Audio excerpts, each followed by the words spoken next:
Oh, man, it's that time again. Let me get things started right over here. And there I am. Good morning, good afternoon, good evening, whatever time it might be in your part of the world. Greetings, my excellent friend. It is so good to see you. My name is Jeff Fritz, and today is April 10th, 2025. We're going to write a little bit of code today. How you doing there, chat room? It is .NET Aspire release day. Literally in the next few hours, .NET Aspire 9.2 is coming out. The blog post announcing it is going to be published.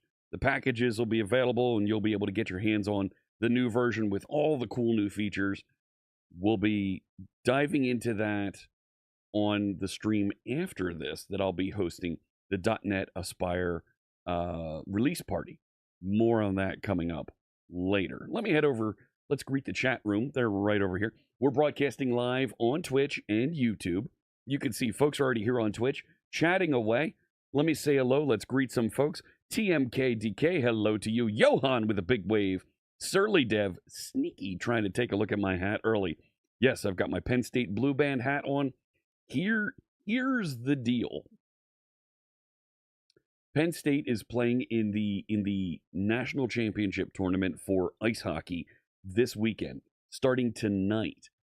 The band is there. They're going to be playing in the stands in St. Louis. It's going to be an amazing game. It's the first time Penn State will ever play Boston University in ice hockey. Very exciting. But at the same time, thank you. Unhipcoder just resubscribed for 49 months. Thank you so aspired. Much. Good. That's great. But last night was the spring preview practice women's volleyball match. Penn State women's volleyball won the national championship, but the women's volleyball team has the band play for them. And for the past 3 years, my daughter has been playing the piccolo in the pep band for women's volleyball, men's and women's basketball, ice hockey. I think she even played in the band for a wrestling match at one point. Like wrestling, having a marching band, having a pep band. Yeah, they did. And last night was her final performance with the band. So she graduates in less than 4 weeks. Very happy for her, but it's the end of an era for her. And wanted to wear my band hat for those folks. So there you go. C# Titan hope I'm doing well today. Greetings from Melbourne, Australia. Good evening to you. Hey, good afternoon. Codebase Alpha is here. Epic music is epic. That's right, CTI Geek. You better believe it. Mythin is here. Hello, hello. Let me get some music playing in the background here, and we'll continue running down the chat list. I'm going to go on to the Synthwave playlist today. Scroll down here a little bit. And let's start here. Next stop, Mars. It's going to appear right there. This is music that's DMCA free, royalty free. Listen to it wherever you'd like. Check it out at streambeats.com. Big thanks to Harris Heller and his team of creators for this music that we're listening to today. Hey, Spotify, we need where's the thing up there? Let's go. There it is. Thank you. That reminds me, I used this the other day. Yeah, I forgot to turn those back on. This and that. And I think it's one of these. I think that's right. I think that's it. Yeah, we'll get into that in a little bit. Continuing here, C# Titan asks a question. I'll come back to that question in a little bit here. Hey, Tay TV, hello, hello. Yes, Charlie doesn't talk back yet. Dr. Cox, hello to you. Dark Lord 977, what's with the tears? Ram Tenna with a big wave, hello, hello. 18 days till your birthday, Johan. Unhip Coder, I'm glad you're Aspire. It is bliss. .NET Aspire is bliss if you work on distributed applications. Yes. So .NET Aspire is getting released today. Yes. Happy to answer this. So .NET Aspire is a collection of tools and frameworks, and you're going to see us use it in development here with SharpSight. that allow you to orchestrate, compose the various components that make up your application. So not just a website, not just a console app that you're working with, but those microservices that you're standing up and running as separate projects. Compose those together. Provide service discovery between those things. Provide service discovery with database, service bus, other resources that you want to run that are in containers that you can run locally. Stand those up, automate those starting and stopping and interacting with them and passing those connection strings into your various resources that need them. And then let's provide open telemetry on top of all of that so that you can get distributed tracing, structured logging, and metrics being reported in a central location. Best of all, when you're developing, you've got a fantastic dashboard that you can use that's going to stitch all of that together for you.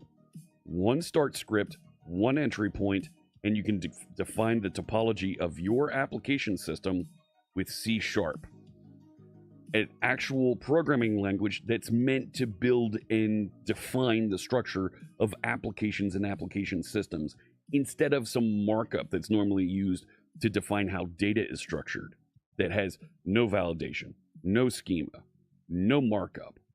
Instead, you can get a compiler helping you, developer tools that are suggesting things for you, and you can install packages and use those as well. That's what .NET Aspire is. You're going to see more of that today as we go through that. Is it similar to what Kubernetes does? You're not giving Kubernetes and the orchestration that it does is a very, very small part of what .NET Aspire does. We'll see more of that as we get into this today. Kubernetes just orchestrates and brings together a bunch of containers. That's it. It doesn't do telemetry. It doesn't do logging. It doesn't do service discovery. You can get those features, but you have to go and find packages and components and stitch all of those together for you. And then you have to figure out how to use them appropriately and put those entries, those capabilities into your applications. .NET Aspire has an opinionated, prepackaged way to do all of that by default, and it wires it right up to your application and all the things in your application immediately. Very cool stuff. With all the hype around using models hosted in the cloud, do I have a clear way for tinkerers to play with those models inexpensively, say for $10 a month? You're talking about AI models. Let's CTI Geek, you'll see. Wait till you see when we get into the code here today. Cy Gamma, how's free sound? Free's pretty good. Free's pretty good, and Johan's already touching on it. There are free models that you can use on GitHub that you can get into. Let me bring them up. GitHub models. There we go.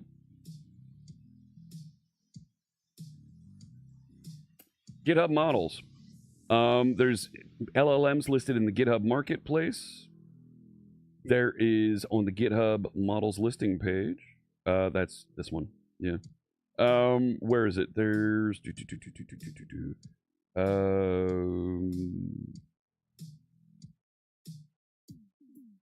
no. Where's the entry point here? There you go. I think this is it. And yeah, there we go. So you can choose from the full model catalog. Thank you. And you can interact with these for free. Right? So you want to use OpenAI GPT-4o, you can download keys for this. You can work with it here. There we go. Get developer key right there. And if you want something production, there's your step up to go do the next thing. So free for anybody to get in and get started with. I will share that link. You've seen this? Yeah. So if you're getting started, if you're doing just a couple dozen requests to the LLM a day. You're tinkering, you're building something that you're going to use at home, something that's a hobby thing you're working on. This will work just great for you. There is, when you look at here you go, rate limit tier high. So the high says you can send through, on the free model, 10 requests per minute, up to 50 requests per day, 8,000 tokens in, 4,000 tokens out, 2 concurrent requests. So to tinker, that's pretty good. So, yep, there you go. That will get you started pointing in the right direction. And quite frankly, the OpenAI requests are easy to use. The Aspire 9.2 packages are available. There you go. Yep, they're going to be rolling out. So that's someplace that you can work with. This is a difficult question, but I'll answer this from C# Titan. There's rumors that Microsoft is going to be laying off more staff, especially managers and non-coders. Is this going to affect me? I don't know. I don't know, but I'll roll with it. I've been with the company for 10 years, and when layoffs happen, there's a severance package.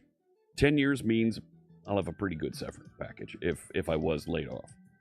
So I'm not concerned, but I'm also on the front line of teaching and introducing and getting the developer products, the AI products, to people like you out there. I don't expect that it will affect me. Those types of things typically don't affect me. So, clearly, I'm still with the company, but I have confidence that I'm outside the scope of that. That's right. .NET Conf does depend on me. Yes, we've had some very successful .NET Conf events because of me, I think. I'd like to think. I hope. The events that I plan and execute for Microsoft usually do very well. And I can tell you that I will be at Microsoft Build. I can share, and the catalog is available for Build. I can tell you that Build this year is the most developer-centric instance of the event in 5-6 years. We have significantly more developer content at the event this year. But I can tell you, because you can search the session catalog here, that I will be teaching a lab on-site, in person, at Microsoft Build. Damian Edwards and I will be teaching folks how to extend their applications with .NET Aspire. So if you want to come out, you want to see us in person, you want to learn directly from Damian and myself as we're talking and teaching about .NET Aspire, this is the session that I will be teaching in person in Seattle. There is word. There is suggestion. Are sessions online? Not all sessions. This is an in-person lab that you can only get by watching on by attending in person. So there will be some sessions online, but not all of them. I can tell you that they have asked me to participate in some other things as part of the event. Nothing is firm yet. I'll share more about that as it firms up and I can share those details. Will in-person sessions be recorded for release later? Most of them will. Labs like this will not. However, chat, you know me.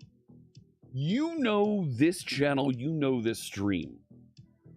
If you go over to YouTube, you can find I teach 8-hour workshops live on this channel.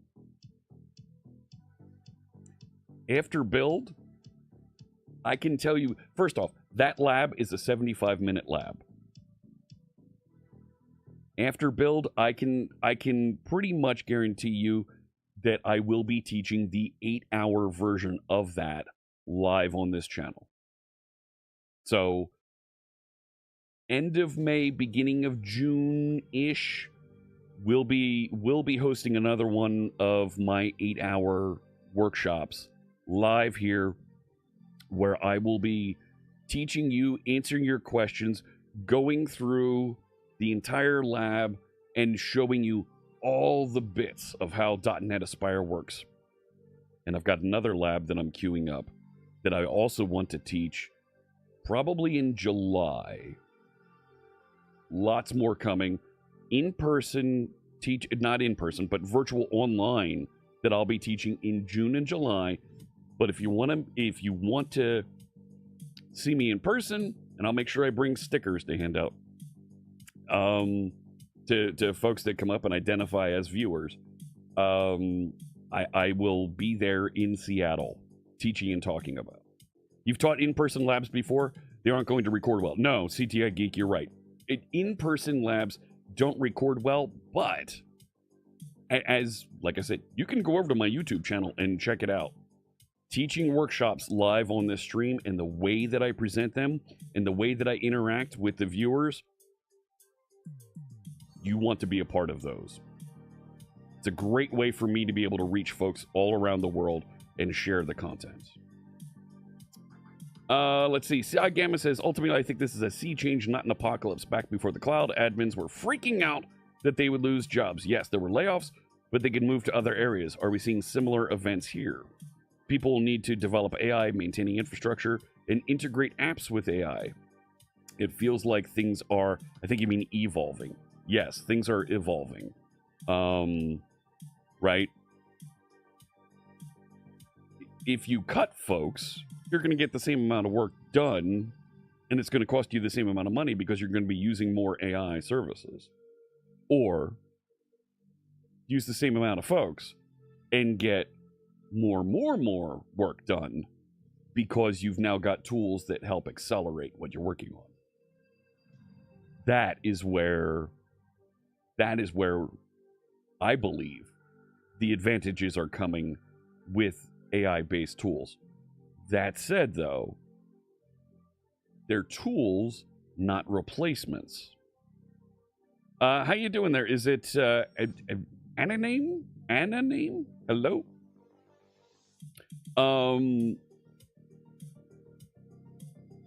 Let me see. Let me clear out some of these. I really got to fix the way that lower thirds are here. What's the difference between principal program manager and principal software engineer? You look through my LinkedIn and I saw I mentioned principal program manager. Yeah. As a program manager, I lead and organize projects, events, and lead other program managers who work on those. Principal software engineer are folks who write code and lead other code writers in building and developing product. So that's the difference between the two. AI requires an experienced pilot to get the most out of it, hence the and co-pilot. Exactly. And I'm one of those folks who looks at the products and thinks practically. And I chalk this up a little bit to difference between East Coast, West Coast culture in the United States. As somebody who's worked in the industry, worked in the field, hands-on built and worked with Microsoft's products, and how I use them here live on stream, I have a very practical approach to working with the AI and the tools out there. And I'm going to be quick to be frustrated and say, needs more work. This doesn't meet the bar of quality that we expect from our tools. That frustrates some folks because they're, particularly West Coast American folks, are very engaged, excited. They see the bright, shiny new tools and technology, and they go after it, and that's great. That is phenomenal. We need folks that are excited and can go after that. But we also need them a little bit grounded, that they aren't building things that are completely irrelevant to the rest of the world. And I help bring a little bit of that grounding and a little bit of that vision. You just think YouTube videos about the developer apocalypse are ridiculous. Totally agree, Saigamma. It is. Does anyone know a really good converter from XML comments to Markdown? No, I don't. Not off the top of my head. However, try dropping it into ChatGPT. Try asking Copilot to do that. Right? Like, are you trying to, Dr. Cox, are you trying to take the XML comments from inside of a code file that are decorating methods and turn that into Markdown? Is that what you're looking for? Take a look at that. Go ahead, do it. How's it going there, McNets? Welcome.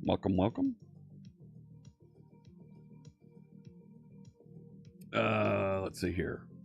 So there was that question from Dr. Cox. So, there you go. There's a feature that I have coming for Charlie that integrates very tightly with that lower third capability. You will see that next week. No, next week I'm out. You'll see that after I get back from St. Jude. Next week I'm at St. Jude for the week. I'm going to try and do a little bit of streaming from there. We'll see what happens. You haven't had to use Stack Overflow in a good while. You enjoy the AI. There's things that you can get from Stack Overflow that you won't get from the AI. The interactions with people, the different perspectives that give you, in my mind, a little bit more assurance. Dr. Cox says, I thought about that, but project has hundreds of DTOs. Those are C# records that have XML comments, and I would like to generate Markdown with nice tables describing the content of the record. Hey, Code with Sean is here.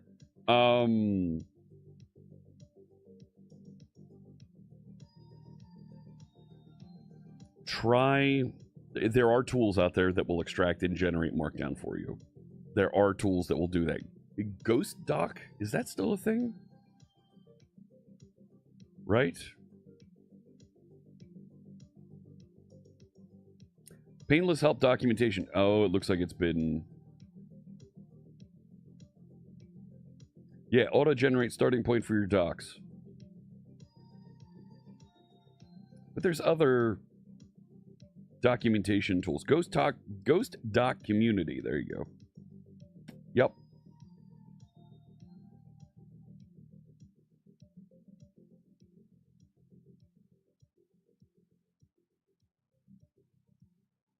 Yep.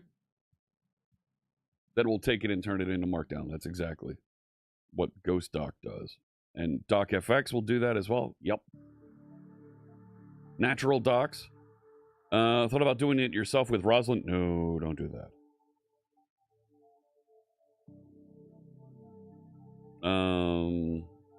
You have MK Docs hosted documentation. Yeah, Ghost Doc will do that. The other way that I would go after, try feeding it through Olama. Like, tell the AI, strip this out and reformat. Like, it probably does that pretty nicely. And gets you a pretty good solution for those. And if you're running Olama locally, there's no issues with tokens, and you're probably only going to run it on a build process occasionally. Yeah. I see 3 entries on the map here. Right, just tinkering with the map today. Right. CTI Geek in Virginia. Ram 10 I mentioned there in Maryland. Codebase Alpha in Birmingham. There you go. Birmingham. I noticed Wickham won this week. So our friends at Wrexham AFC with 5 games to go have a 3-point lead and are all set to go in these last 5 matches. They should win out. They should win out. Yeah, ChatGPT can handle that. Hey, there we go. In freezing? Phrasing? I think that's right. You're from the dark side of the moon. Got to use MarkDig to convert HTML to Markdown. I don't think it works like that. Chicagoland? Nah, it's not going to pick that up, Bograt. When do we get a dedicated TPU for desktops? Yeah. Don't know about that one. Nope, I think it's rejecting a couple of those other ones. Marrakesh, look at that. Loaded that one up right away. So, there we go. Sao Paulo for Robson Previato, right down there. Hello, hello.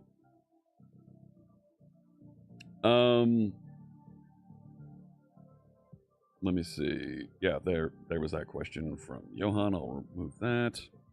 I need a better way to remove messages without showing them, and I need to tweak and tune that. But I am in meetings literally all day today. Oh. And I've got to keep an eye on one or two things here as we're going along. What?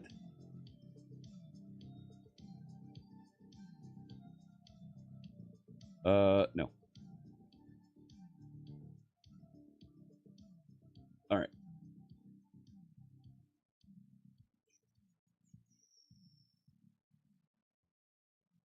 Just got to keep an eye on a few things as...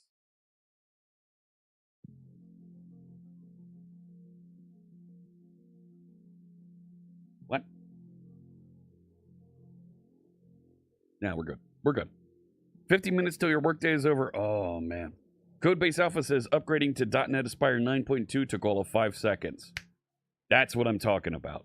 That's what I'm talking about. Now, there is a small breaking change that could be significant depending on how you are using .NET Aspire. If you are publishing to Azure and you're using Azure SQL Server or Azure Postgres, the Aspire publication is going to use separate managed identities for every resource that it publishes. If you're using Azure SQL Server or Azure Postgres, you might run into a little bit of an issue with how that managed identity is mapped and given roles and access to those resources. There's documentation on Learn about how to adjust appropriately if you're using the default publication stuff. So keep an eye out for that. Hey, Frank is here. How you doing in Montreal? Right, it should have. Yeah, there it is. Of course it mapped Montreal. There we go. And yeah, I didn't map myself there. I'll just click that in real quick. There you go. There you go. There's where a couple of us are in North America, and of course the map will grow and change as more folks drop in and say hello. Oh, who's that dropped in there? Yeah, there's Sean. The one hat without decoration is you. That's okay. The breaking change only affects Azure SQL Server and Postgres. It might affect your other resources if you're doing things with role assignments. It will specifically affect those two resources because of the ability to allocate the folks with super user access to be able to scaffold and manage the Azure SQL and Azure Postgres resources. There's limitations on that. So, how are the hats assigned? It's not all... No, the Stargate is for moderators. Because that's just weird. But everybody gets if you're a subscriber, you get the rainbow hat with the propeller. If you're not a subscriber, you get the purple hat. If you're on YouTube and you mention where you're from, you get a little red hat as well. Baltimore is where Sandman Swagger is. That should have mapped. Yeah. We zoom in to North America here. There we go. It's hiding behind CTI Geek here in Virginia. So, right, Virginia. What's the other one that it? Virginia, Maryland, Ramtena. That's the one that it's kind of hiding behind. So, there you go.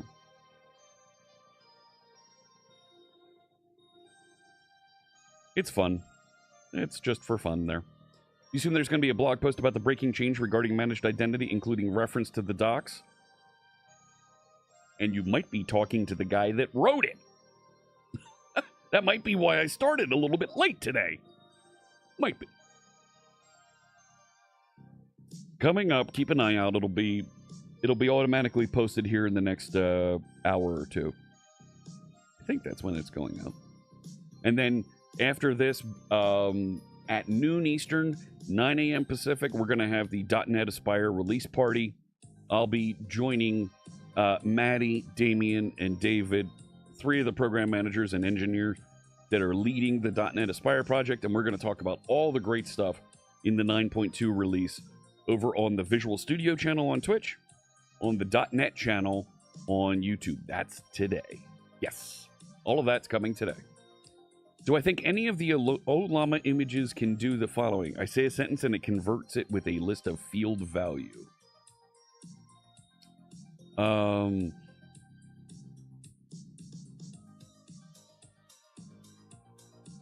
Put up that lower third. There we go. Sure. Let's try it.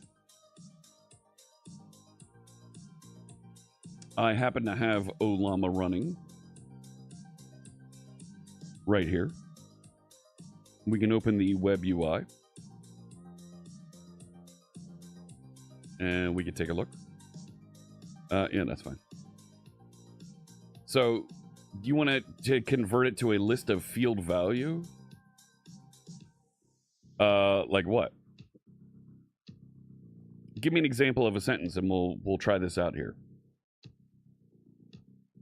Mythin asking, what's the technical reason for creating managed identity per resource? Security. Security.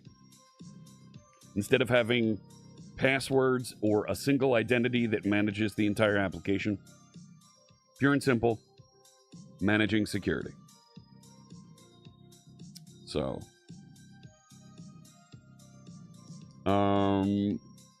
Matthew says, I see me. What do you mean you see you? You see you? Where do you see you?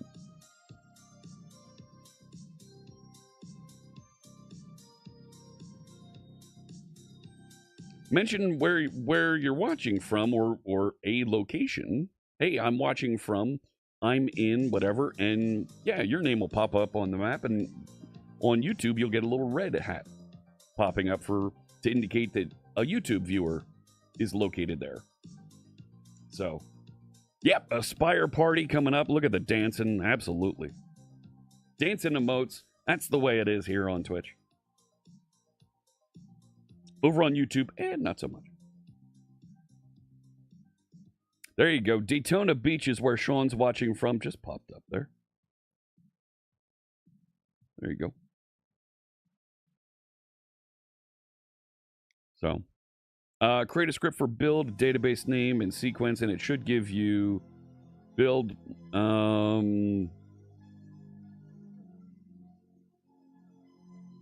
So, let's say create a list of fields and of parameters and values in, let's say, JSON format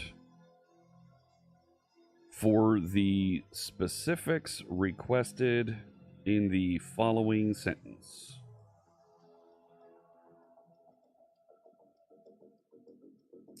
And I'll grab that. No.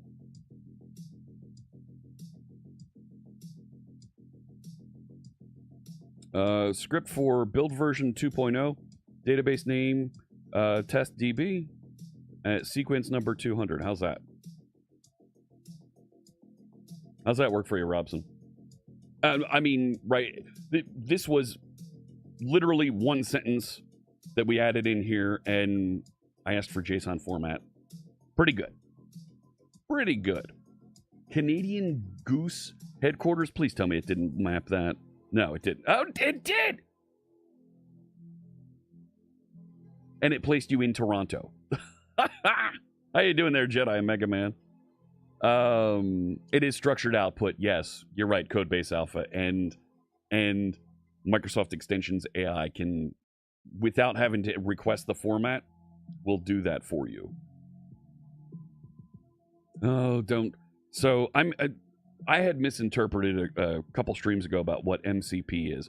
MCP is a way for you to expose a tool, a feature that AIs can connect to and interact with standardly. I feel like there's a lot of abuse coming to these things. I understand what they're trying to do, provide tools and a simple protocol to declare access, to go and access and use these tools. Folks are already abusing they're abusing them pretty good. And that's going to be frustrating. So the MCP ecosystem is like the Wild West at the moment. Yes, they are. Standards are a good idea, but at the same time, everybody's just kind of publishing and putting it out there, and they're getting rate limited like crazy and just getting overwhelmed with interactions. There are folks that are absolutely getting abused in terrible, terrible ways. I don't want to call out some of the instances that I've seen out there, but it's happening, and not in a good way. So, sure, the Hollywood sign, you got the Hollywood sign up there, right there, DGen 1. I don't know why it zooms into the middle first, but there you go.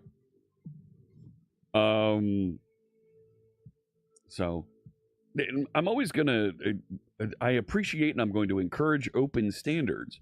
However,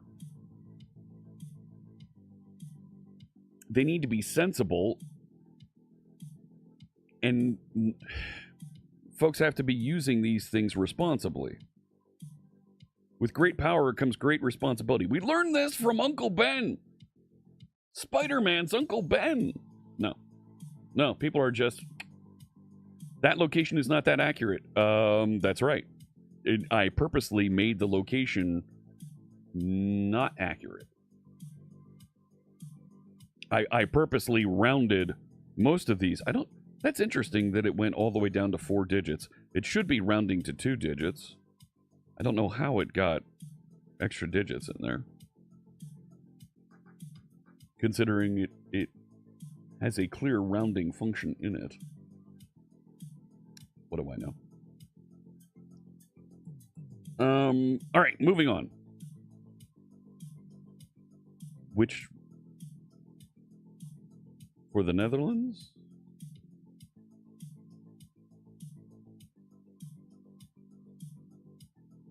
When I'm zoomed out and we're looking at the bigger picture, wrong province? Okay.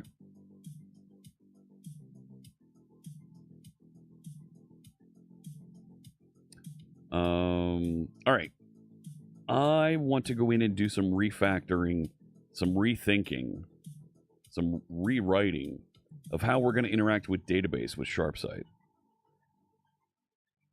The backstory is we wrote and built some repository interfaces to help get database interactions working and some of the primary features built and working with Postgres for SharpSight. SharpSight's a little CMS that we've been building, a CMS content management system that we've been building here on stream. It's completely open source. Anybody can download the source code, take a look at it, participate, make changes, so on and so forth. The challenge that we're looking at, and one of the features we wanted to make sure was available, was the ability to swap out data storage providers. You don't want to use Postgres, you want to use SQL Server, fantastic. You want to use MongoDB? Sure, we can support that. And the idea was that we would use our plugin architecture, and we have a fantastic plugin subsystem for SharpSite that will support these interactions. The ability to swap features in and out and install them. We wanted to be able to plug in the ability to use different database providers. As we started down the path of building the install scripts, so that when somebody downloads SharpSite and wants to run it on their server, deploy it to their cloud, run it in a container, we didn't have a way to scaffold the database for that initial startup.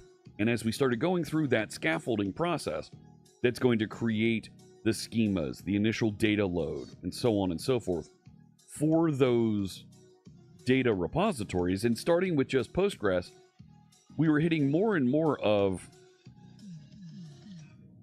we've got to do some refactoring here to support installing and setting up the database, moving the database interaction from a registered service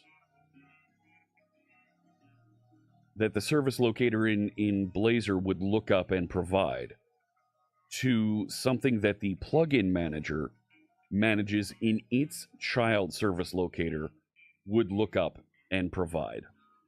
This is going to shift things dramatically, especially when it comes to using the user manager, the role manager features of Microsoft Identity.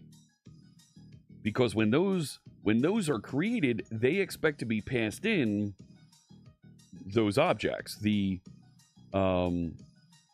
capabilities for accessing the database, where all the users and roles and that junk is stored. So how do we do that? How do we move that around so that we can scaffold and move that between different database providers? That's where we're going to start down today, with the goal here of pulling Postgres out so that we have a Postgres plugin. And then that will enable some of our folks in the community to be able to build plugins for MongoDB, for RavenDB, for SQL Server. And you can choose and be able to drop in during the install process your favorite database, point to where your database lives, give it a connection string, and it will scaffold, configure, and give you access to work with all your stuff over there. Now, very clearly, let me back up. We don't need to look at the map. Now, very clearly, this is going to take a little bit of time to refactor. It's also going to lead to one of the feature requests early on that we recorded, but we marked as this is way further down the line. But it's going to lead to the desire of migration assistant. Hey, I'm using database provider XYZ. I want to be able to move my data from Postgres to MySQL. How do I do that? And building that migration assistant is going to be a desired feature sooner than later, because right now we have nobody using the system. Right now it's right. This is vaporware. We're building something and nobody actually uses it.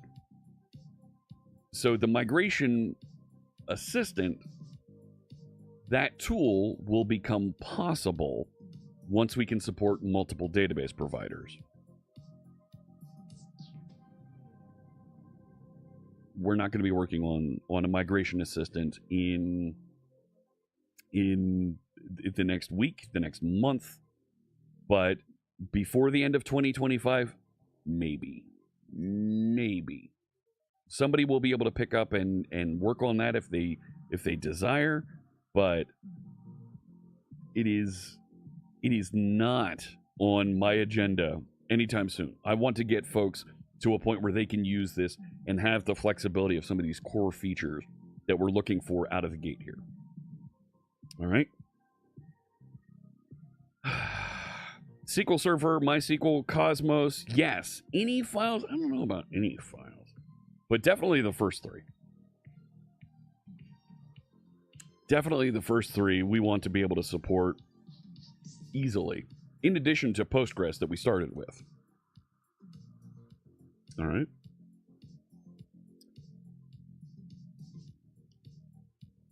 Let's head over to the code and let's start thinking about this. So I'm currently in a branch called Scaffold Database, right? And I've got a handful of things here that we were working with, that, quite frankly, I'm going to need to gut. I'm just going to commit this. Started working towards scaffolding methods. Sure, go ahead and push that. But I think I'm going to take a branch on this branch where I start moving the database interactions into not just a separate project, but I start packaging them up as a plugin and defining what the database plugin looks like. There's both going to be a database plugin and a security plugin. The security plugin is going to be more complex because the security plugin also brings user interface right now.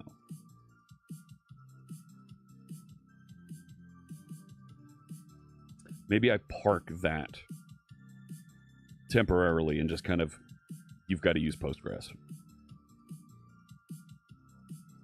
But for data storage, let's focus on pulling that out. Because that's clearly just interactions with database or data store, right? Because you may want to use S3 or Azure Storage as your storage solution. Sure. What does that look like?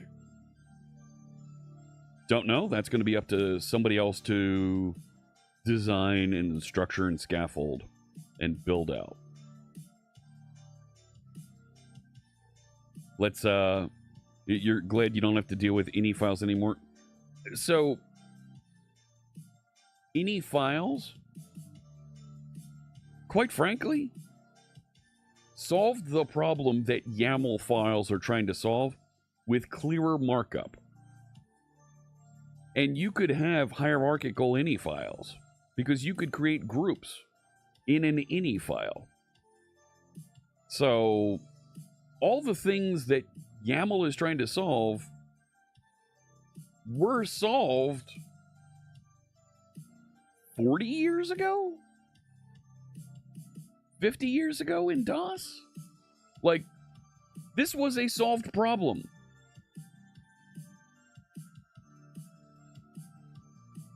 But a Linux user did not like any file syntax, XML syntax, JSON syntax, and said, I don't want any syntax, I want spaces. And the not invented here feeling kicked in, and oh, we don't like any files. We don't like these other. So, hey, they created the YAML nightmare that we're all living in. So let's, hey there, Eric. Eric Bernard still in just resubscribed for 22 months. Happy Thursday, Fritz and friend, greater than on downward slide to Friday. Hello, hello. Thank you so much. Really appreciate that. Pythonistas. Yeah, a little bit. You're right. Is it Vindex? Yep. Yep. You can't get your head around the use of YAML as a scripting language. Right. And Codebase Alpha, that's exactly the problem that so many folks are having when you try to turn JSON or XML into a scripting language. It's not. It's markup. It's markup. Try and use HTML as a scripting language. It doesn't work like that.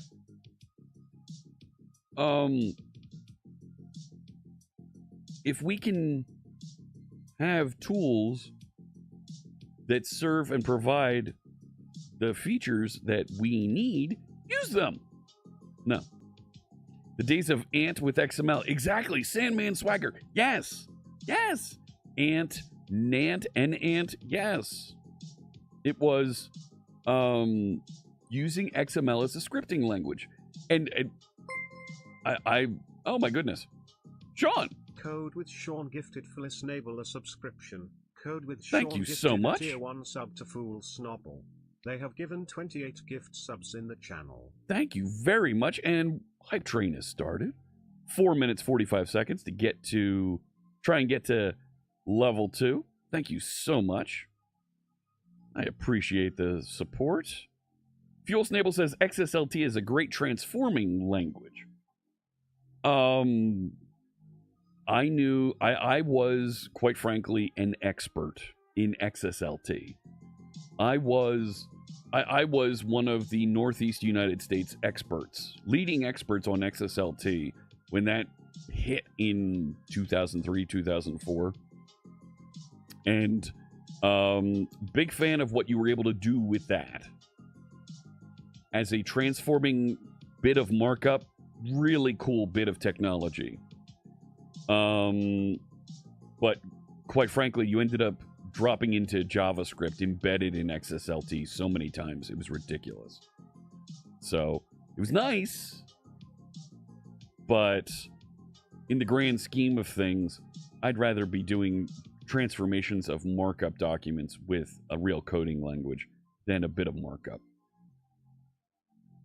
You had eye surgery last Thursday. Oh my goodness. Hope everything's well.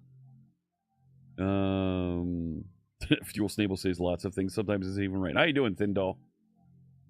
President Not Sure says, remember when XSLT was all the rage? Yeah. Oh, I do. You've used XSLT, XML, and SOAP to build your first SPA framework. Yes. That similarly.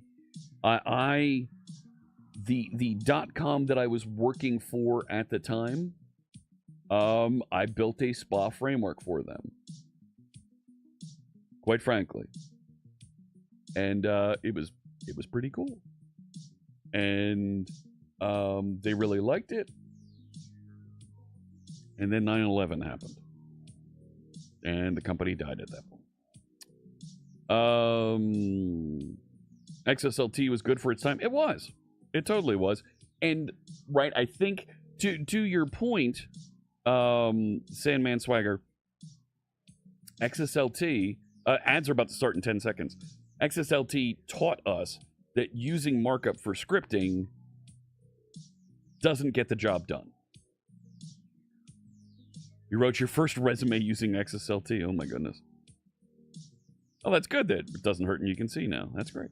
You used XSLT for a project where you transformed a source file of a book to be viewable and searchable on a website for a client years ago. Yeah.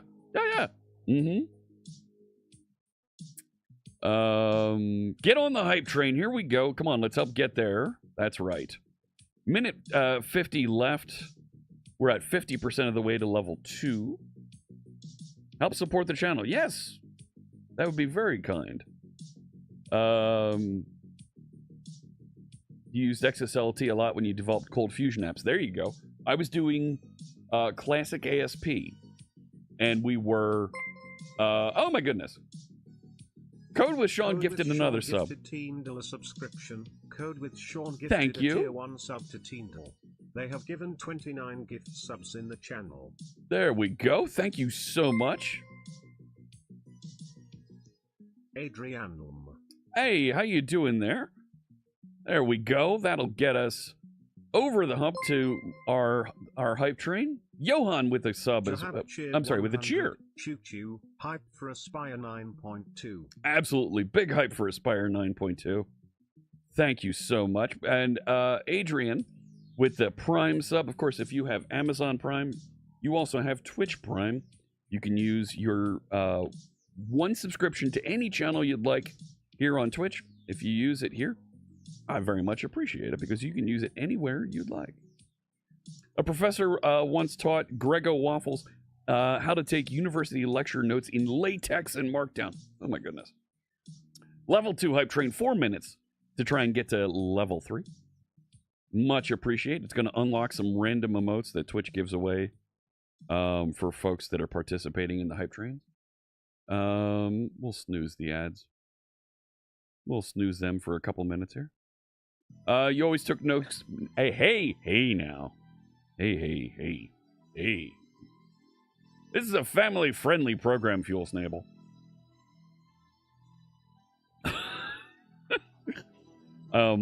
It's always funny when folks see me outside of work events and we're kind of relaxing at the local watering hole, that kind of thing.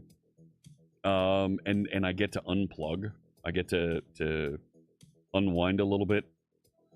And folks find out that I'm not always safe for work. Let's just say that. Like,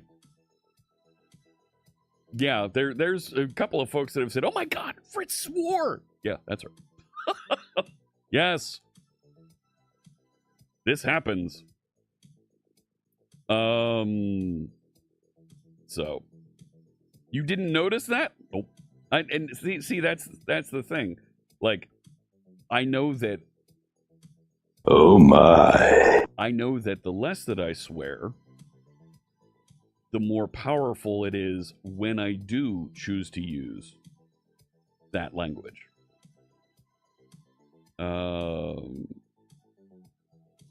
Still doing your CV with that one. Let me see here. I am not the Mr. Rogers of software development. No. I'd like to be a little bit more like the Bill Nye or Mr. Wizard of software development. I am not safe for work. No.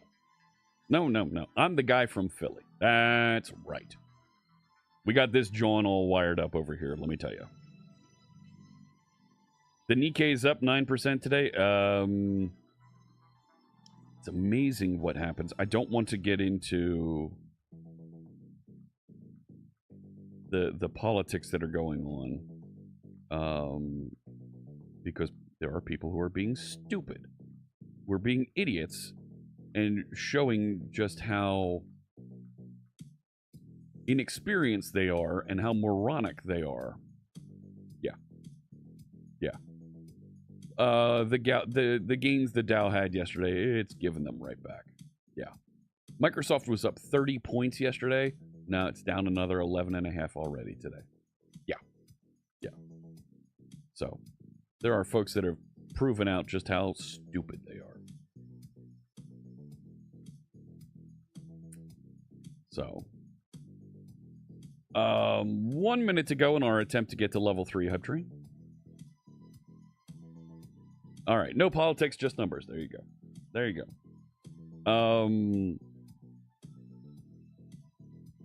That said,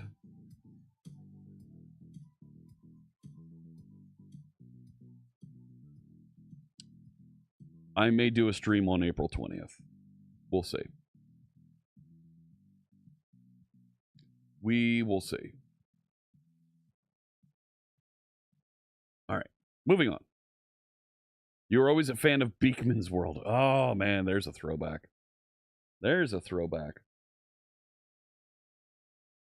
No, mine...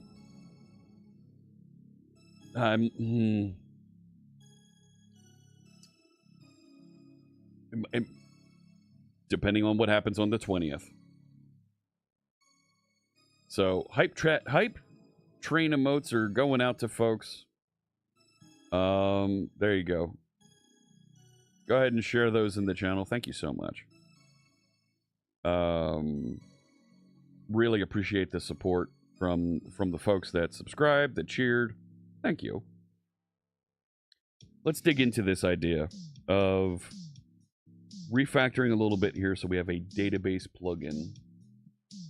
And Visual Studio is full screen. That's not going to work. Come here. Thank you.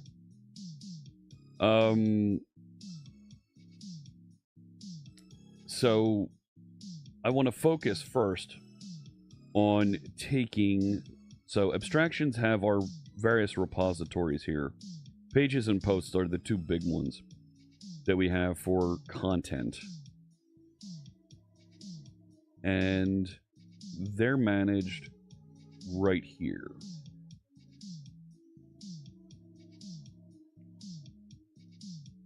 Entity Framework has the concept of migrations. However, no.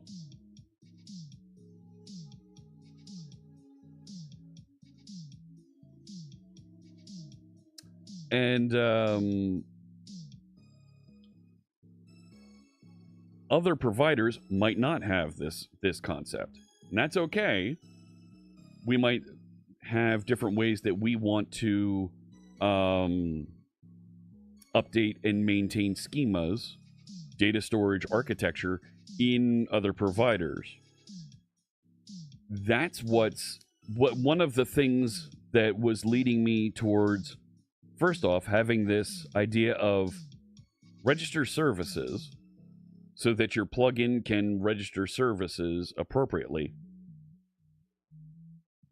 But I think this is going to significantly change from the initial concept of a simple interface that says, I register services, and here, let me go register them. Because I think we're not going to be registering services directly with the service provider, but rather with application state, because this is a plugin.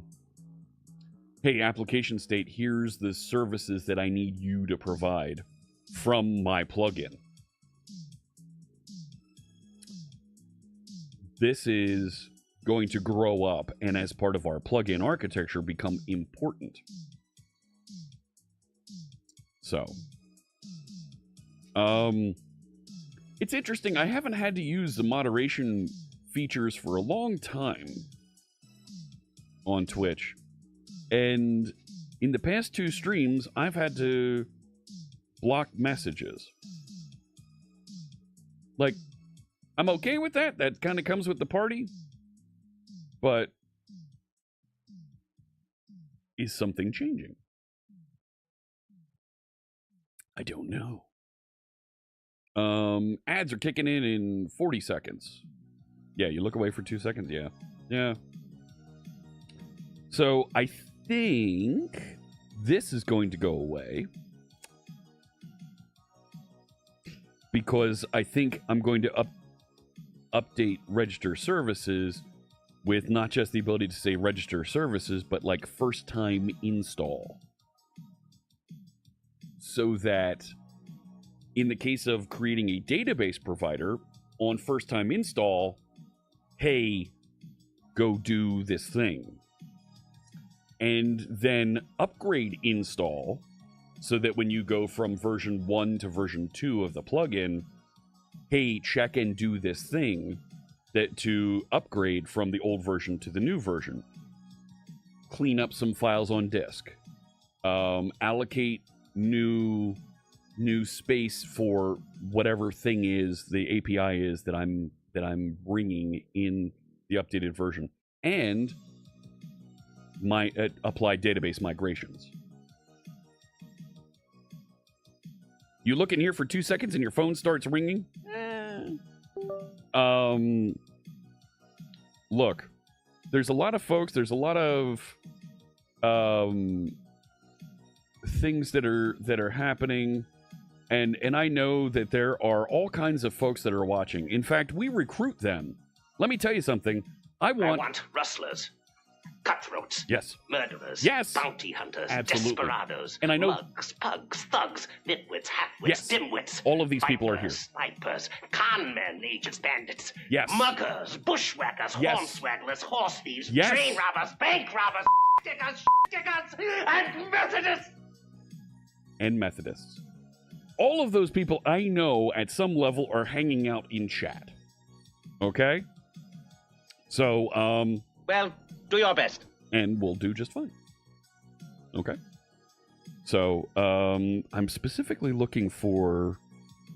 Where is it? There is... Ah, there it is. Right? And bleepers. Totally. Lots of bleepers. But we're going to get in. We're going to do a lot of adjustment in here. I'd like to do it fast. I'd like to do it so fast. They've gone to plaid. Maybe. I don't know. And I'm going to use a lot of acronyms for things as we're going through here. I'm going to be talking about EF. I'm going to be talking about DDL scripts, right? Data definition scripts. And it might sound like I'm talking like this. Seeing as how the VP is such a VIP, shouldn't we keep the PC on the QT? Because if it leaks to the VC, you can end up an MIA, and then we'd all be put on KP. You know what I mean? So, one of the features Charlie's going to have is the ability for you to control these sound effects. Okay? That's coming. Because I'm realizing as I look here at my 4 stream decks full of sound effects, I don't hit these anywhere near as many times as I should, and I think you would have more fun playing with them while we're streaming than me. All right. Let's dive in here. Shall we? So right now, iRegister Services is implemented in 2 places for both registering Postgres services and registering Postgres security services.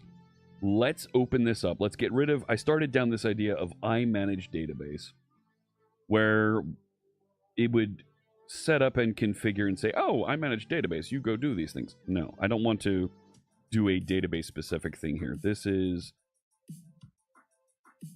not needed for what we're trying to do. Get rid of that. And for a plugin registering services... Ooh, okay, go ahead. There we go. I don't want to pass it through to iHost Application Builder. I don't want to wire up directly to the ASP.NET level service provider. This, I think, is also a security thing. I want to put it into application state model. Application state model. And you don't know what that is, right? No, where did it go?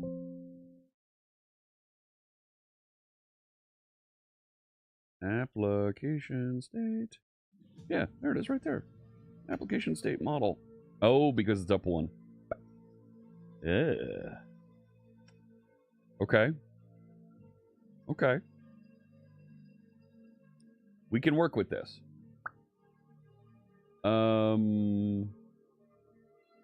Not this one, not that one.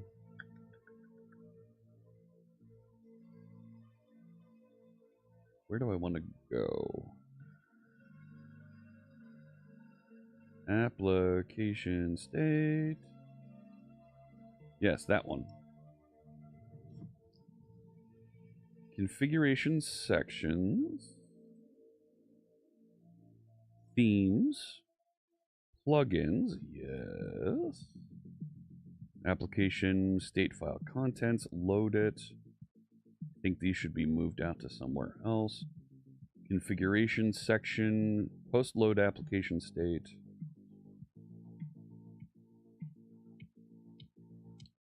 Oh, it's plugin manager is where I'm thinking.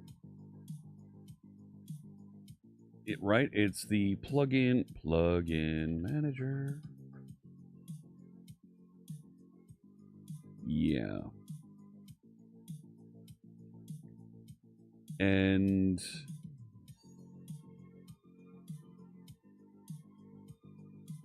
I run at startup. I has endpoints. I plugin manager create directory, get directory, move directory to plugin manager. But the plugin manager also has a plugin assembly manager. Who dat? Steve _ Hey, just Steve. Subscribed for 57 months. 57 months. Thank you so much for that support. Wow. How you doing there, Steve? Much appreciate. Yeah, but that's my blue band hat. There you go. Let me see here. So we create service descriptors, we add them.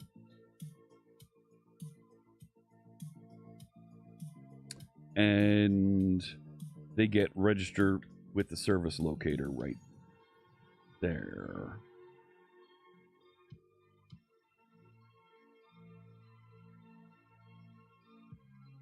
Okay, this is good. What we're finding is that the I register services. There's already another interface that I have that does the same thing. So we're going to dedupe this a little bit. We do have a lot of old timers.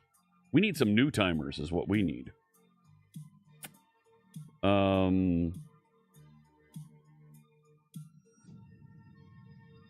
We need a way, right? Clean up all the plugin stuff. Look, clean up, validate, dispose, create directory in the plugins folder, move directory in the plugins folder. Is this a valid directory? Come here. There we go. Ensure the plugin is not installed. Install default plugins. This is a feature we just added, but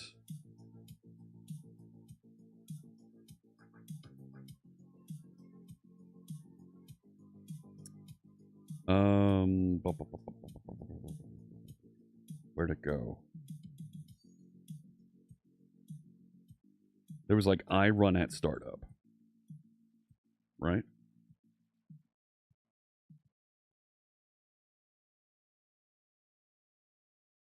No, not in the selection. Current document.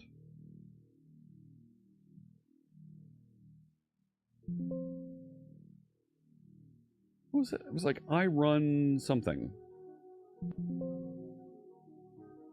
Is that in the plugin assembly manager? Is that what I'm thinking? Add assembly, remove assembly, dispose.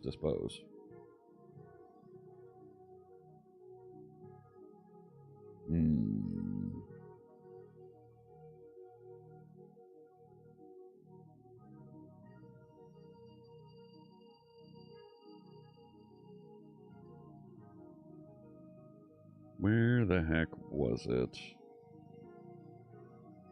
Plugin assembly. Register with the service locator. Yeah.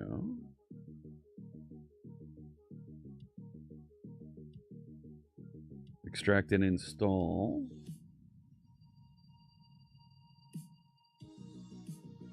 Like, I think we're going to be able to dedupe a feature here.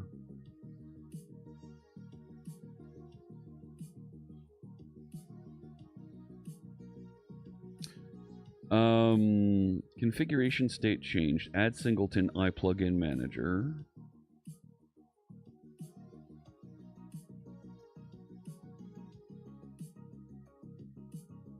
Register with the service locator. Register plugin attribute.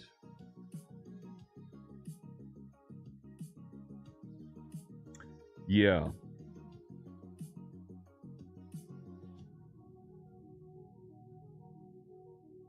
This is the way that we're going to register database without having to restart the web server. iPlugin manager, is that where it was?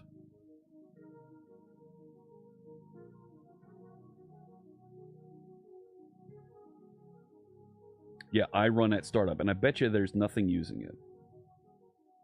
One reference.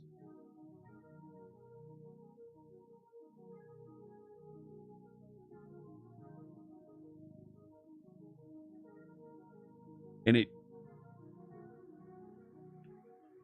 bet you it's not used anywhere. It's not. It's not. Okay. So between here and this, like, they do the same thing, right? They kind of do the same thing. But this isn't actually used anywhere. This feels like it should be used somewhere, but it's not included yet.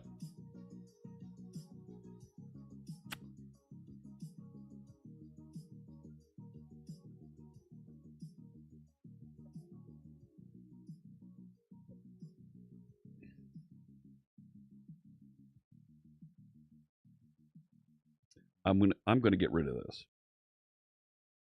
I'm gonna get rid of this.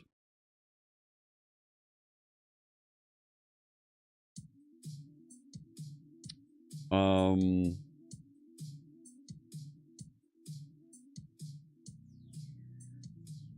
this, I want to bring in plugin manager. Right? Because plugin manager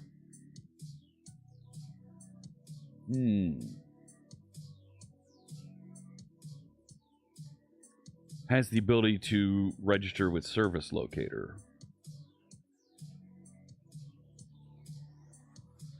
But it wants an assembly. And then it's going to go look for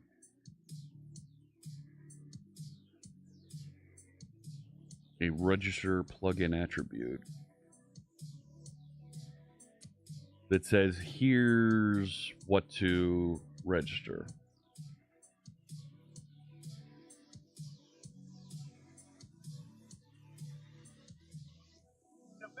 I'm okay with doing that declaratively.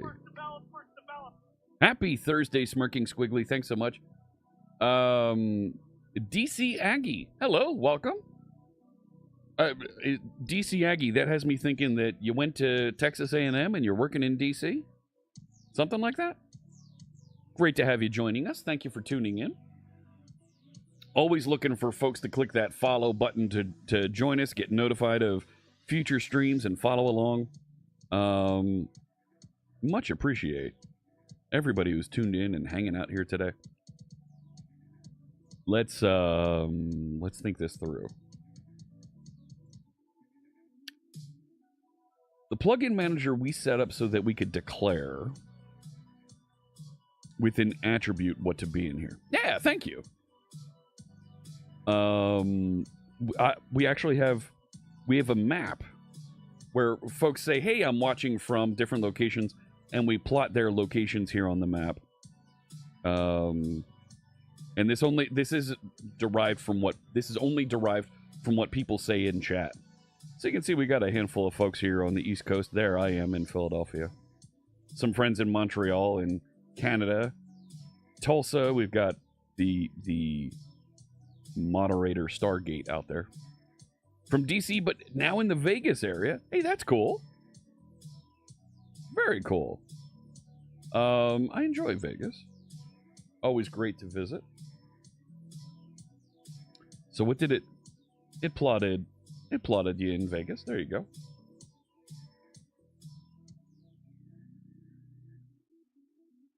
Very cool. Great to have some folks on Western time zones watching here. Let me go back to the code.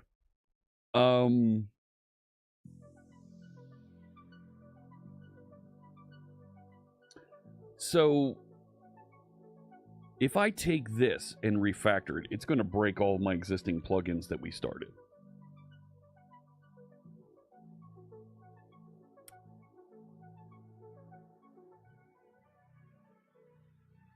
So maybe I don't do that.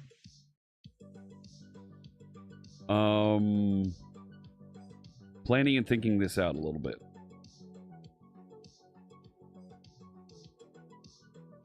It goes and finds the first register plugin attribute. Takes a look at the type of it.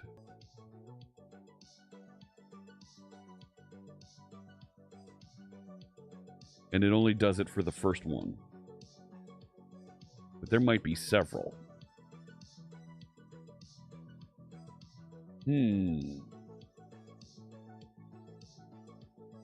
Oh, no, no. No, wait a sec. Hang on. For each type, and go find all of the, and go find the register plugin. No, that's okay. That means then that we can have multiple types decorated with that. Mikris, hello. Hello. From Herr Fritz, yes. Guten Nachmittag. I didn't tell you off yesterday, but I want to make sure that we respect other folks that are in chat. I don't want other folks' feelings to be hurt by you. It's okay to poke fun and make jokes, but take it easy. All right? There are moderators, and we want everybody to have a good time and enjoy themselves while they're watching. The needs of the many outweigh the needs of the few. Man, I just quoted Star Trek 2. Oof. Oof. This might be okay and eliminate the need for this. But... Hey, Junie Von Esch is here. Maybe Stalin? I don't know. Did Stalin say that?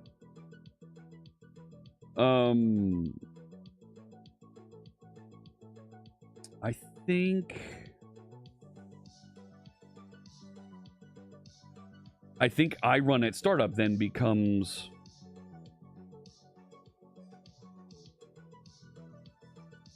This becomes important.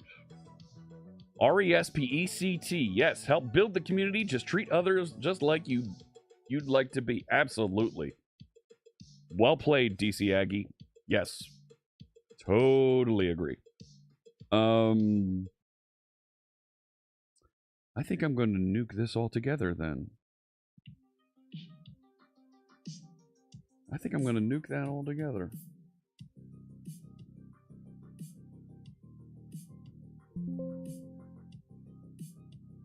And let's update I run at startup. Pristerius TV, hello, welcome. Let's change this a little bit.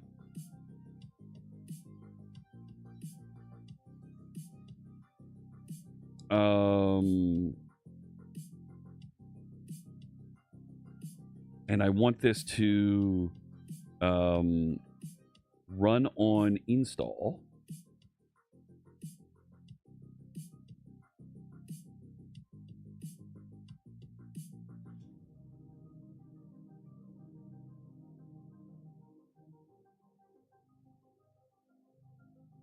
I'm not sure what we're going to pass into that yet. No, not that. There we go.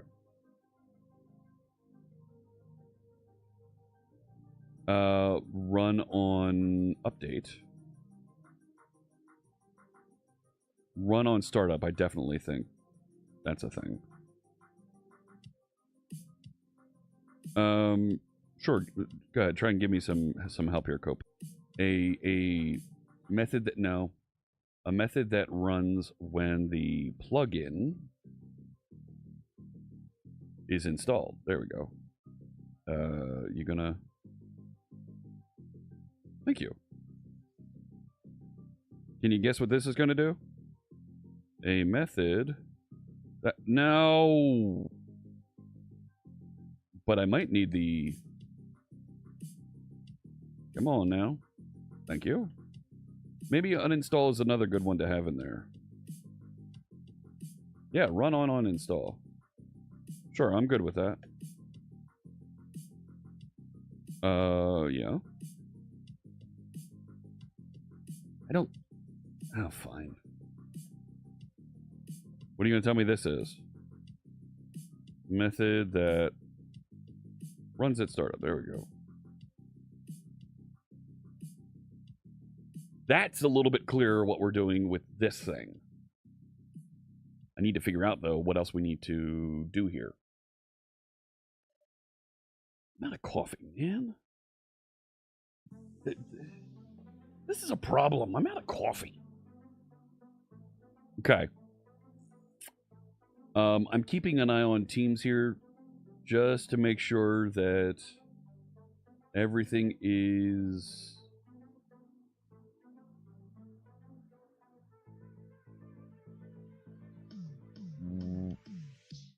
Yeah. Just to make sure nothing needs my attention for the Aspire release.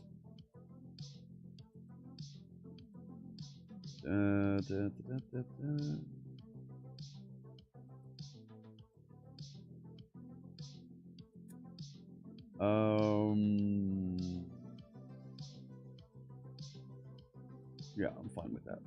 All right. Whenever I'm unsure, I guess the outcome will be null object reference. Yeah. Yeah.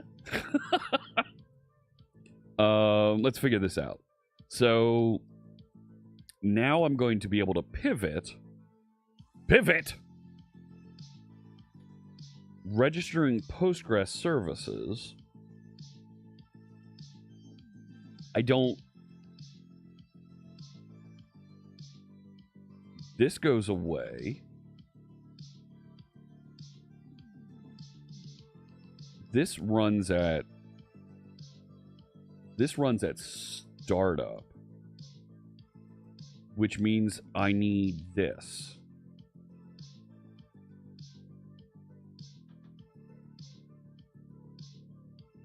Yeah.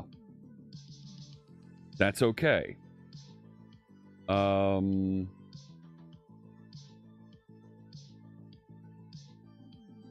Let's pass that. Because we can go host.services and get to... Right?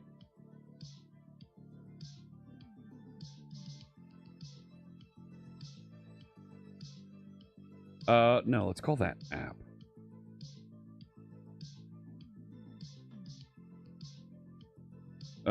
You should probably tell me about that parameter that's being passed in there. Yeah, that. No. The application being built, being configured.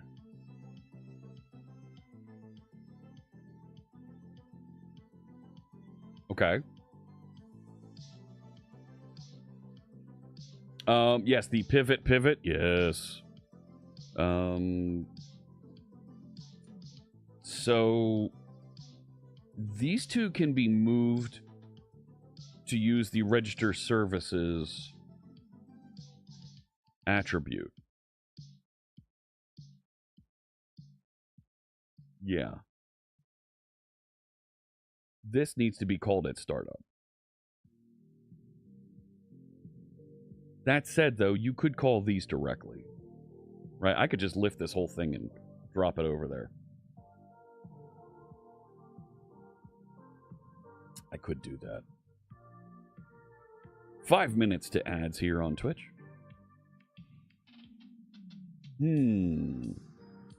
Well, let's remove this.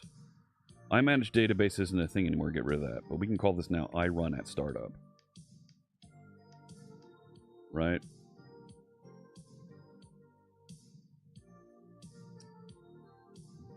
This we might need to move. Oh, jeez.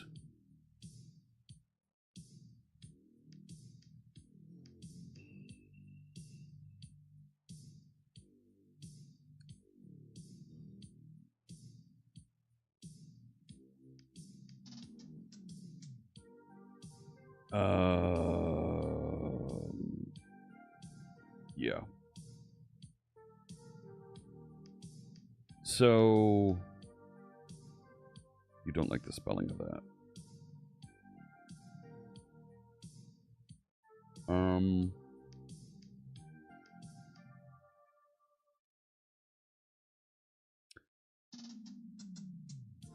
So I can take this whole... Do I want to return? I should return it.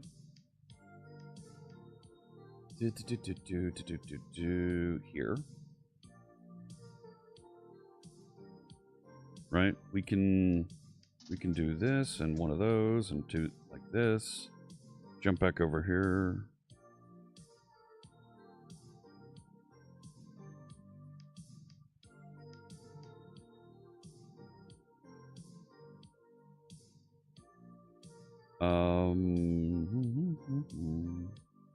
I can take this whole thing and drop it here.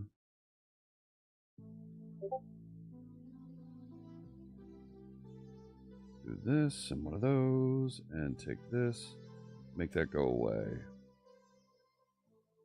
You come over here. Here.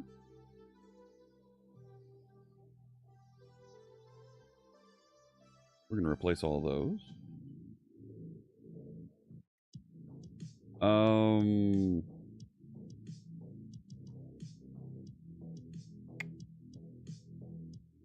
Let's do that for now.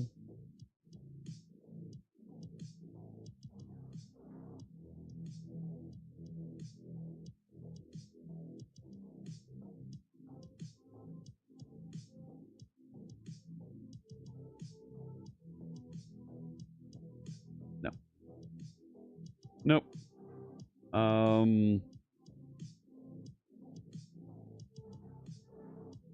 This we're going to need to figure out a way to bring in. Oh, we want task from result. That one. Okay. Now run on install. This is where I'm going to want to get the connection string and pass through that information. Right, the information about the application state, where that connection string lives. I could also turn this into a navigation manager route and go configure something. Why don't you like that? No. That's a spelling thing.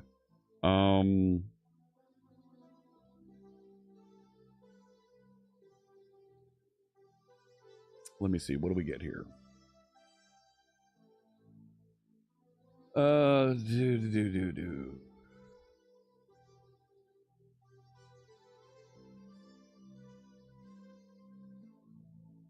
Yeah. Okay. Ad start in 30 seconds over here on Twitch. Run after shutdown. No.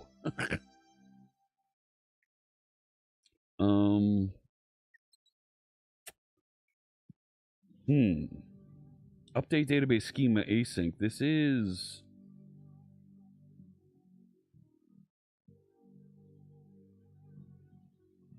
Like, this is what I want to do on update, but I feel like I need to pass in the application state model. So I can get the connection string. But how do I know how to set up the connection string?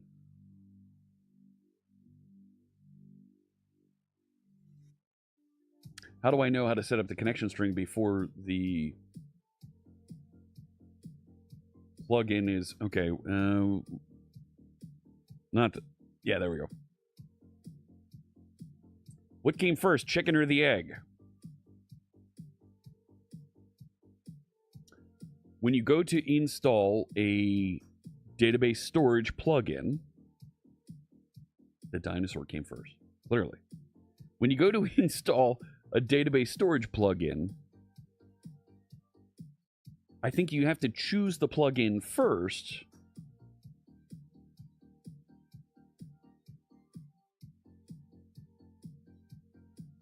right? You choose the plugin first. And then? You provide the connection string. And then? The connection string is stored.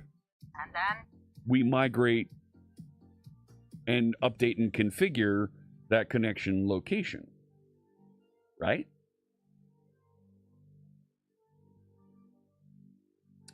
We defined an interface for file storage. What a file... No, and then.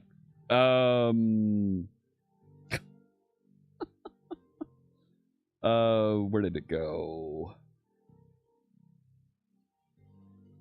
Right, plugins, Postgres, web, file system.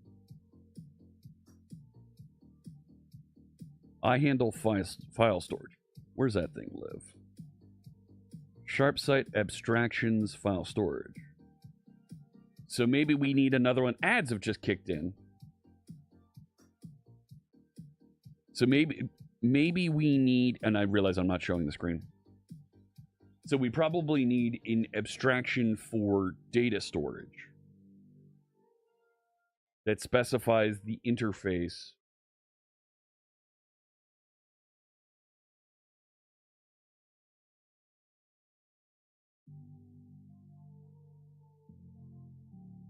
that describes the interface.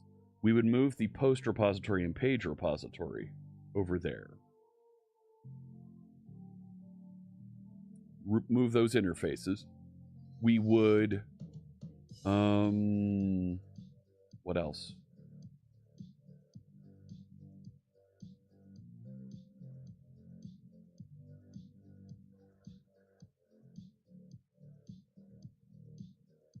We would define the fields necessary for connection.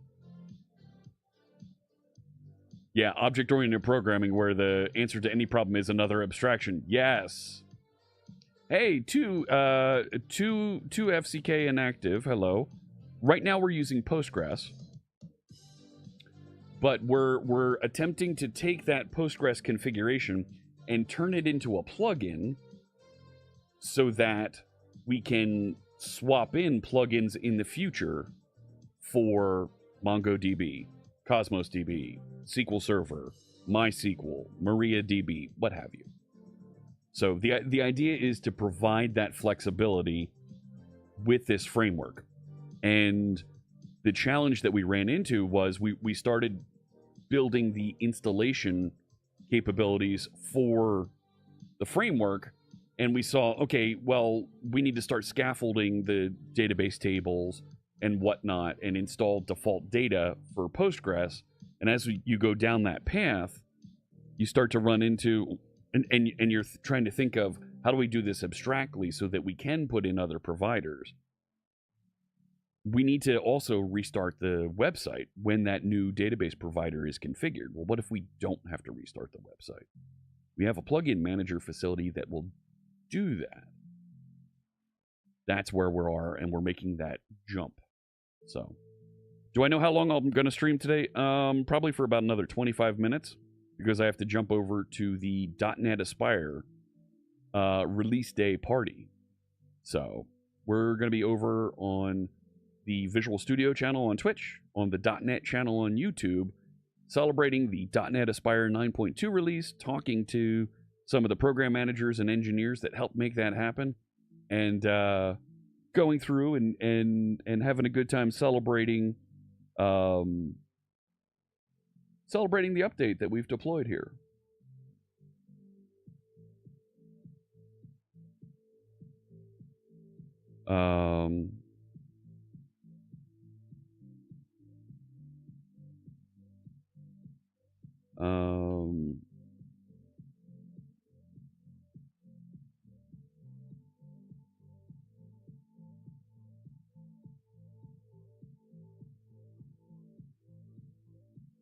All right.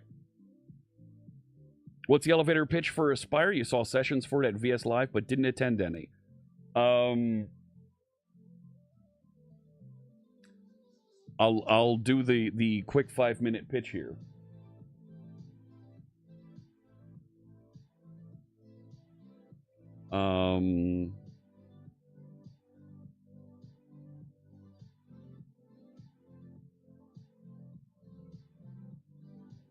So I'm being asked questions by our good friend Ms. Maddie Montequilla.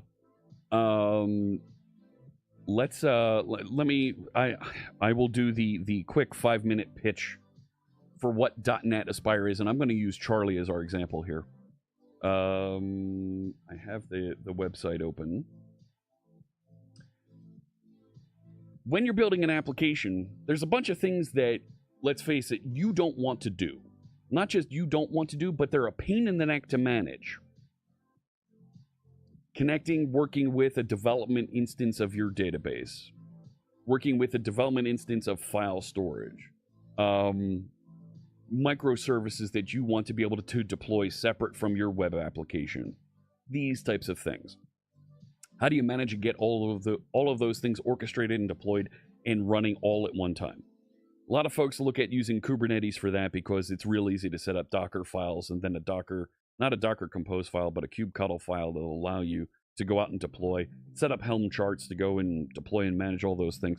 And that creates a lot of extra markup and things that you need to manage that are all in YAML and is, quite frankly, difficult. And you're working without a net here. You don't know that it's not going to work until you try and deploy and poof, it breaks. What if we can do that with C#, with a real programming language that's statically typed and can help enforce some sensible defaults? And allow you to do a little bit of service discovery, because when you declare things like, I have a cache here that's built in using Redis, what if I could push that cache directly into my website by just saying, get a reference to that cache? There's a reference to the cache right there. And it just creates a connection string for me. In this case, it's a Redis cache. No user ID, no password. Just go connect directly. There it is. That's how to connect. And I can do that service discovery without thinking about it. I can just say, website, you have a reference to this thing over here. Fantastic. We can also map everything then on a real nice little dashboard here that'll show you, here's all the resources as part of this solution. And I say solution, not a distributed application, because in this case, I have one application. I have a website. I've started a Redis cache out here because I've also added in Olama running locally inside of a Docker container, and I've added the Open Web UI from another Docker container so that I have Redis Insight, and these other containers so that in my development experience, I've got everything encapsulated and running locally. You could do this with Docker Compose, without a doubt. But we're going to make it a heck of a lot easier for you because that's just one part of this, orchestrating things and then setting up the service discovery between them. We're also going to give you the ability to get distributed traces across these things so that you can take a look and see, that's connected out to YouTube, so that you can take a look and see what else interesting is going on, right? I'm not going to find anything interesting in here because it's been running. They're getting health requests and showing health checks and showing that's going on. I've also got structured logging so that I can take a look at the web and go directly and see if there's any errors. And it drops an error message when there's when we don't receive a message from chat in over the course of a minute. I've also got the ability to see metrics, and this is all open telemetry. It's wired up and it's provided by default for you so that you can immediately jump in here and take a look at the telemetry of what's going on inside your application. So I can see here's the requests that were made for the map to go look up various parts. For .NET applications, these are a series of libraries doing the telemetry that are configured for you by default that just load up and work out here. So I can take a look at the active, the request duration and see just how long it takes requests to come through. And I've got an outlier out here that took almost 5 minutes. Whatever. Everything else seems to be running fine, right? Active connections into the kernel. What's going on there? This is a great development experience. And there's publisher configuration so that when you take this and go out to Azure or AWS or to GCP, or you deploy to your own Kubernetes location, you can publish this information to a bunch of other open telemetry syncs, whether it's stuff like Azure Monitoring, Datadog, SolarWinds. Publish it to Prometheus and consume it with your own Grafana dashboard. There's configuration options for you because this is all open telemetry, and this dashboard is providing you an entry point, a single entry point on your developer workstation that is low ceremony and just gets you started. That's what .NET Aspire is. It's a series of libraries and tools that make your development for the things that are good practices. We didn't even get into how things are secure by default. It helps you do default practices that are good practices and apply those throughout your development lifecycle. It's fantastic stuff. Thinking and looking here. Our friend Maddie says, hello out there, chat room. Dropping a hello from by way of Teams. Yeah, there we go. All right, moving on. So we're trying to design and figure out, how do we refactor our database install?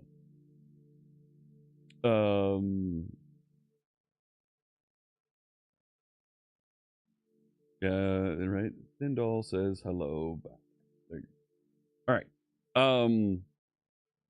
So how do we refactor this so that we can have our database plugin at startup either install features appropriately, scaffold a database, and so on and so forth? I think run at startup, we might be able to get away with this without having to have an iDatabase specific feature. Maybe. Let's think about this. Let's keep iterating here. At install time, no, I do need a database interface because I need a way for you to define what the fields are in a connection string and build that connection string.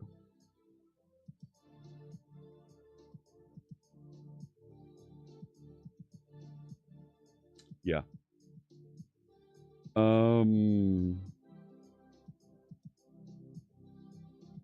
Okay.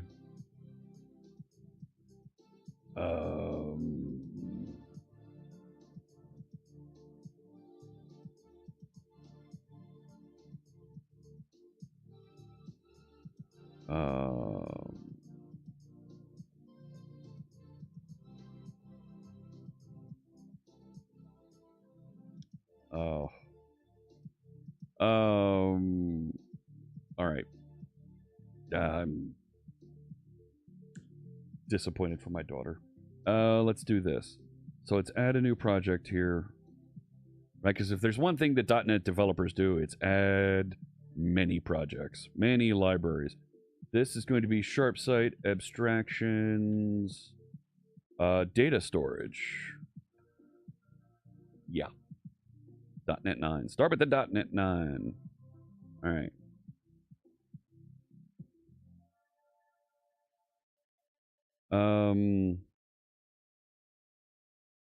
So if we create an interface here,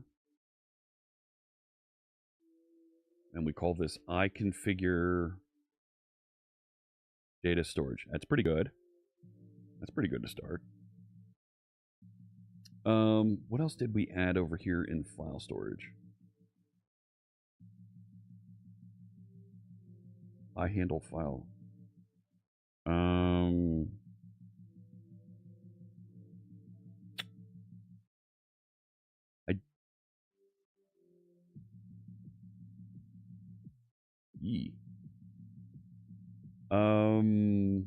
No, I don't have that.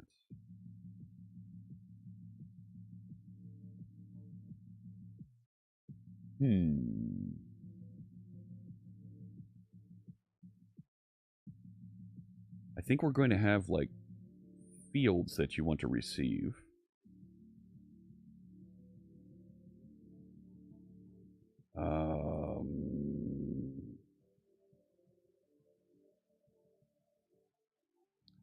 So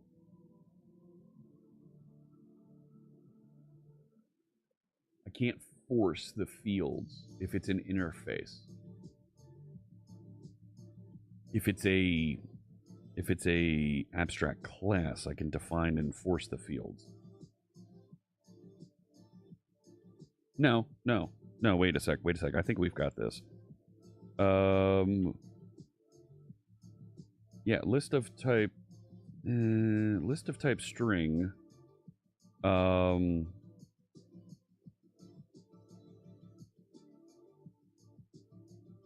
Let's do this as a sorted list.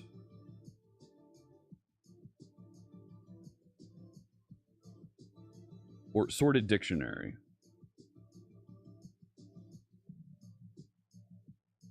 Really? Yeah, that one.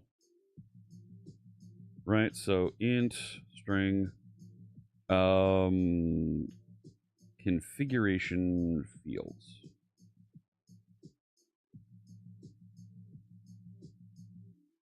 Yeah. Getting 20 Celsius these days. Woo! Warmed up there quick.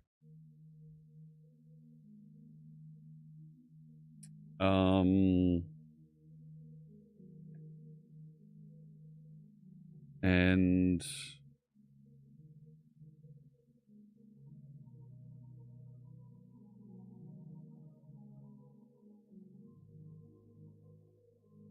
I don't think I want... I think I want application state model.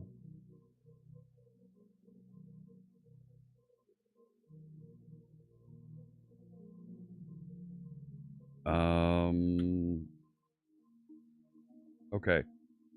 I need to make sure that... So, file storage depended on abstractions base. So... we'll put that on there. So now, you should know what that is. You don't know what that is. You make me sad.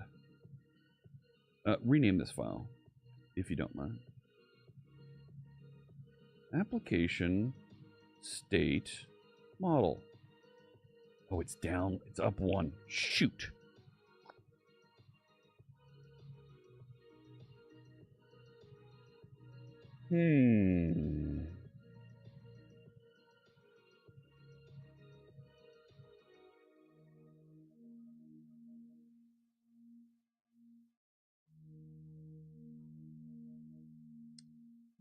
Ah, this is a tricky one. Tricky.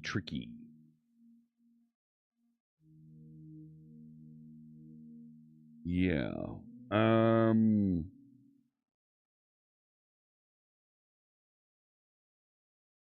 Does this get pushed down?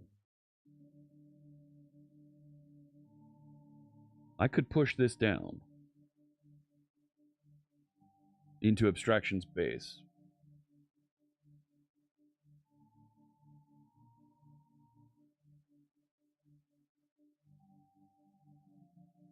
By moving it over there, though... No, I'm okay with that.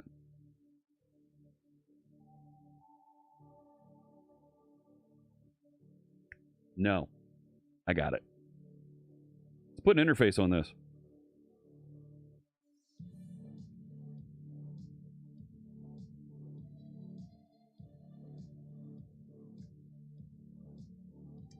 Put an interface on it. When in doubt, add some more stuff.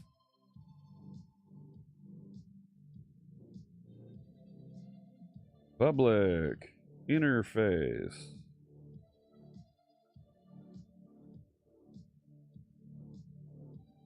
No. You, we're going over here. We're going to pull you out into your own file. And throw using on that.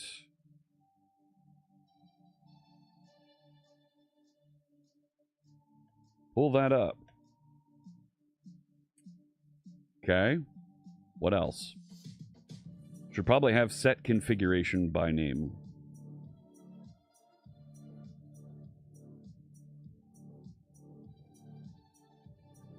It did go deep. If in doubt, add more abstractions. Yep.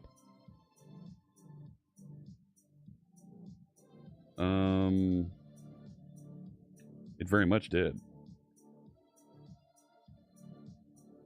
Void. Set configuration buddy. Thank you. Are you going to go so far as to give me a little bit of... Yes. That's so kind. Can you give me some definition as to what this thing is?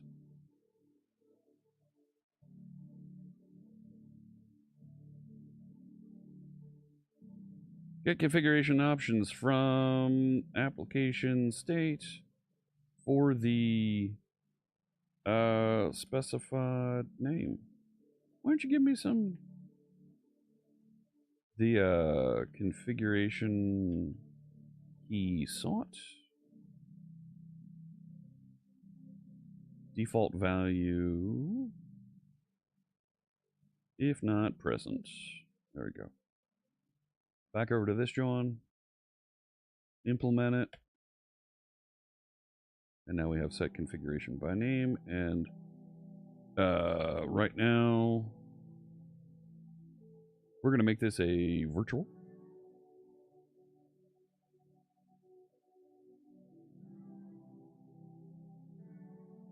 And right now, do nothing. Figure that out later. Any word on async await 2 from the .NET experimental branch? I don't have any updates to provide on that.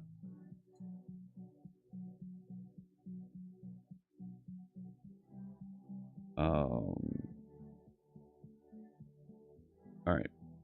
Moving on. I think there might also be, I want to register additional configuration options here.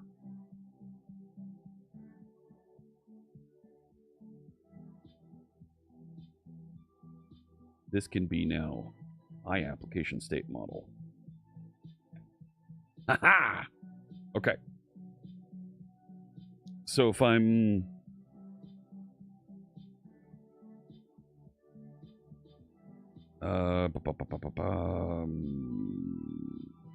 let's go to application state. So when we do get...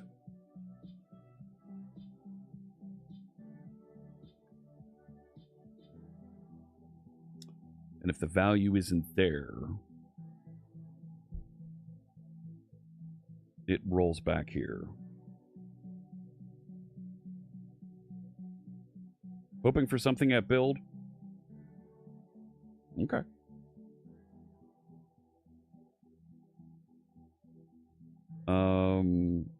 I also need to add these... Oh, well, I put a virtual in there, so... Like...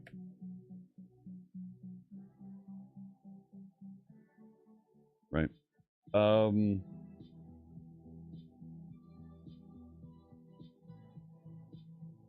And right now it wires up and hits these hard-coded parameters here. So on Reddit that Visual Studio now supports central package management. It's supported that for a while. And we're using it in SharpSite. There it is. That's central package management. Yep. There's an article on the .NET blog about how the NuGet team... It's not on the .NET blog, it's on the NuGet blog. About how the NuGet team rewrote NuGet package restore for .NET 9 to make it significantly faster. Significantly faster.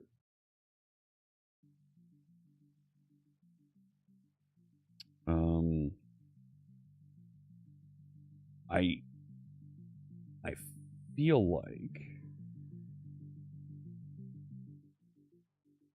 we should create a public dictionary.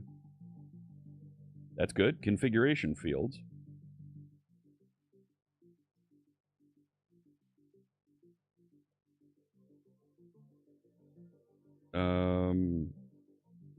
No. If configuration fields... I thought there was has key. Contains key. That's it. There you go.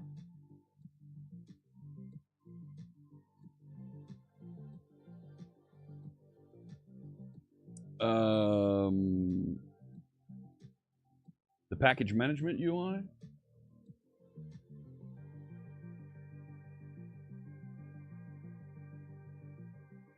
I'm on the preview version.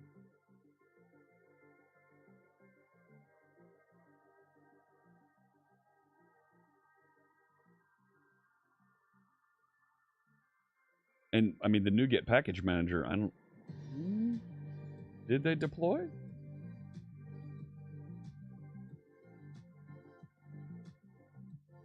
No. There isn't anything significantly out there that's different yet that I know of. Everything in Visual Studio and Visual Studio Code is draggable, so why in the world can't I drag a window preview thumbnail to the leftmost position of the taskbar preview if that one is connected to the screen on the side of my desk? What? A window preview thumbnail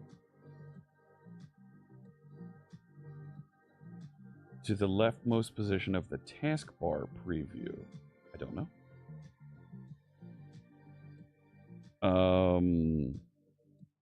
I'm just about out of time here. But that will get those.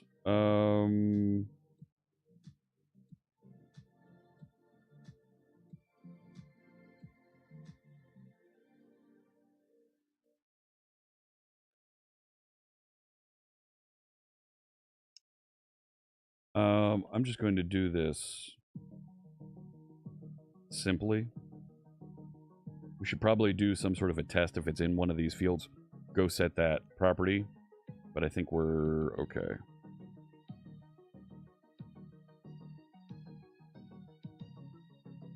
Yeah, the user interface for how to install into Central Package Management is available. Yes. Nah, there isn't a UI update, but the instructions for how to configure for it are there now. Let me park what I've got right now. This is growing. This is moving in the right direction. So we started adding that. We added the sharp site abstractions base. I know you can't see that behind me. Application state model. There it goes.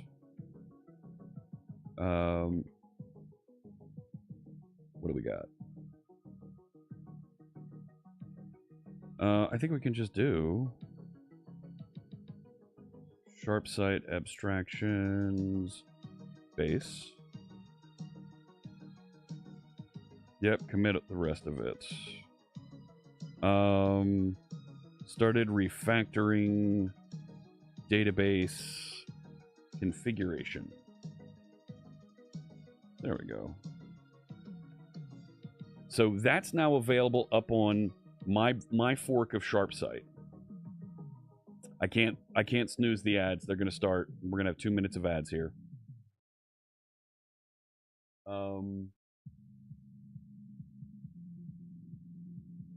But that stuff's now available, and this is a good path for us to go down because we're simplifying the startup for what happens after you install a plugin. So when you install the default plugins, we'll include Postgres as one of those default plugins. And then we'll get the list of here's the fields necessary to configure Postgres. Put those fields on screen, allow you to key those in. Turn it back into a configuration string, save that configuration into application state, and then use that to scaffold the database, and later update and apply migrations to the database. Did the ads start? I don't see an indicator here. But that's where I'm going to leave off today. And I'm going to, yeah, ads just kicked in. So I will let them run for a minute or two here. Great stuff. This is a good bit of progress and architecture design that we did here. It's important to figure these parts out, refactor, so that we can make that install and configuration process easy. But the key piece here that we're going to need to identify and make sure works well is allowing developers who are working in .NET Aspire, working locally, to have all those things configured and running so that they don't have to go and reconfigure every time. And that should be very doable with how we have configuration application state persisted to disk. So once you have that first configuration, the rest of it should just work locally. That's the taskbar thing you're working on. So what do you want to do? You want to grab the preview and do